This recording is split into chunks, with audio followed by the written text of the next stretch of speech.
ಬೆರೆಸಿ ಹಬ್ಬರದಿಂದ ಬಂದ ಈ ಉಕ್ಕಿನ ಬ್ಯಾಗಿನ ಗಂಡಿಗೆ ತಲೆಗೆ ನೀರಾಗಿ ಹೋಗಬೇಕು. ಅವನ ಮನೆಗೆ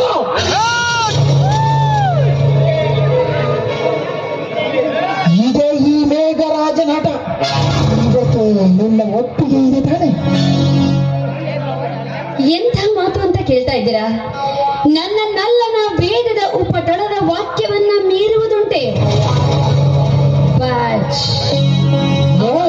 ಆದರೆ ಎಂಬ ಕಾರಣದ ಮಾತೇಕೆ? ಅದೇನೆಂದು ಹೇಳಬಾರದೆ? ಏನಿಲ್ಲ ಮೇಘರಾಜ್, ನಾನು ಈಗ ಪ್ರತಾಪನ ಹೇಗಿರೋದು ಅಂತ. ಎಲ್ಲಿನ ಮಾಯದಾಟಕ್ಕೆ ಮನ ಸೋಲದ ಗಂಡಸು ಯಾವನಿದ್ದಾನೆ ಈ ಜಗತ್ತಿನಲ್ಲಿ?